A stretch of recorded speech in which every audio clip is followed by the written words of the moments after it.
এই যে এই জমিটা দেখেন, এটা কিন্তু মাটি প্রায় শুকাই গেছে। এই যে দেখেন পুরা জমিটা, আর গাছগুলো দেখেন অনেক বড় হয়ে গেছে। আসসালামু আলাইকুম বন্ধুরা।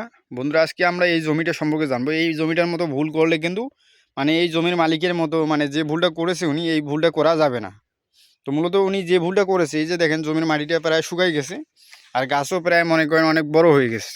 তো এই গাছগুলোর মধ্যে কিছুদিন 10 থেকে 15 দিনের মধ্যে কিন্তু পুরুষ ফুল বেরা শুরু হয়ে যাবে।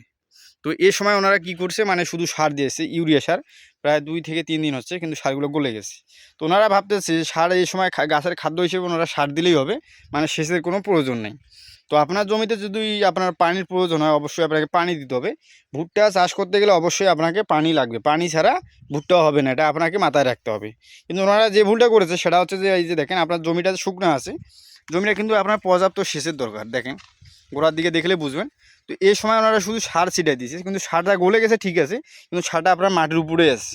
তো আপনারা একটা কথা চিন্তা করেন, মাথায় রাখেন যে আপনারা যদি ভাত খান, তো ভাত খাওয়ার পর যদি আপনারা পানি না খান, তো পানি না খেলে কিন্তু আপনার দেখবেন যে অন্যরকম একটা লাগে। ভাতের যে সারটা, তো আপনার ভাত খেলেন ঠিক আছে, কিন্তু পেট ভরবে না, আবার উকুস অন্যরকম একটা লাগবে।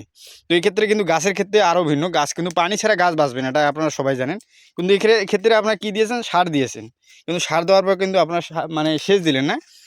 এতে করে আপনার গাছটা কী হলো, সারটা যে দিলেন, আপনার সারটা দেখবেন যে কিছুটা আপনার গাছে কাজে লাগবে, আর বাকিটা একদমই আপনার গাছে কাজে লাগবে না। তার কারণ আছে, আপনি যে সারটা দিলেন সেটা আপনার পানি না দেওয়া পর্যন্ত পুরোপুরি আপনার গাছে কাজে লাগবে না। কারণ যখন আপনার সার দেওয়ার পর সেচ দিবেন, তখন কিন্তু সেটা পানির সাথে মিশে গিয়ে আপনার একদম গাছের শিকড়ে গিয়ে লাগবে। এতে করে দেখবেন যে দ্রুত আপনার জমিতে গাছগুলো কালো হয়ে আসছে, এবং দ্রুত ফল ফুল আসা শুরু হয়েছে। দেখবেন গাছগুলো দ্রুত লম্বা হয়ে যাচ্ছে।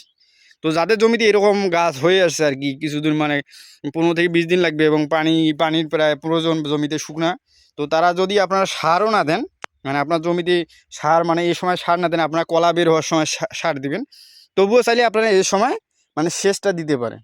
সেচটা দিলে হবে কি, আপনারা দেখবেন 2 থেকে 3 দিনের মধ্যে আপনার গাছগুলো দেখবেন যে অনেকটা কালো হয়ে আসছে। দেখবেন জমিটা দেখলে আপনারা পার্থক্যটা বুঝতে পারবেন যে গাছগুলো দ্রুত কালো হয়ে আসছে, এবং দেখবেন যে গাছগুলোতে অনেকটা লম্বা হয়েছে, এবং পুরুষ ফুল বের হওয়ার সময় হয়ে আসছে।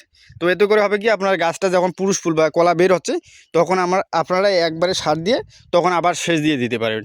তবে একটা জিনিস মাথায় রাখতে হবে, এমনভাবে যাতে সেচ দিবেন যাতে আপনার জমিতে জলবদ্ধতা তৈরি না হয়, পানি ধরে না থাকে। পানি এমনভাবে সেচ দিতে হবে যাতে আজকে পানি দিলেন, কালকে যাতে পানিটা খেয়ে ফেলে, তাহলে হবে আপনার জমিতে কিন্তু ফলনটা আপনারা পাবেন। তো অবশ্যই একটা জিনিস মাথায় রাখবেন যে ভুট্টা কিন্তু পানি ছাড়া আপনার ভুট্টা হবে না। তো বিশেষ করে এটা হচ্ছে কলা বের হওয়া থেকে আপনার ভুট্টা ছিঁড়ার আগ পর্যন্ত আপনাকে পানিটা আপনার প্রয়োজন ভুট্টার, কারণ পানি ছাড়া ভুট্টার দানা হবে না, এটা আপনাকে মাথায় রাখতে হবে। তো বন্ধুরা, যাদের জমি এরকম হয়েছে তারা যদি আপনারা সারও না দেন, তো অবশ্যই সেচটা হালকা করে মেরে দিবেন। তাহলে কী হবে কি, গাছটা আপনার দ্রুত বড় হবে, গাছটা কালো হবে, এবং ভুট্টার ফুল আসার ফুলটা দেখবেন যে সুস্থ সবল ফুল বের হচ্ছে। তো বন্ধুরা, এনাদের মতো এই ভুলটা করবেন না যে আপনার সার দিচ্ছেন পানি না দিলেও হবে, এমনটা করা যাবে না। তো অবশ্যই আপনার জমিতে যদি রস বেশি থাকে, তো পানি দেওয়ার দরকার নেই। যদি রস পানি দেওয়া দরকার হয়, তো অবশ্যই এই সময় হালকা করে সার দিয়ে, যদি সার দেন না দিলেও চলবে, কিন্তু হালকা করে একটু সেচ দিবেন, তাহলে গাছগুলো আপনার তাড়াতাড়ি সুস্থ সবল গাছ হবে। তো বন্ধুরা, আজকে এই পর্যন্তই। সবাই ভালো থাকবেন। যদি নতুন ভিউয়ার্স হয়ে থাকেন আমাদের চ্যানেলে, তো অবশ্যই আমাদের চ্যানেলটি সাবস্ক্রাইব করে দেবেন। সবাই ভালো থাকবেন। আসসালামু আলাইকুম।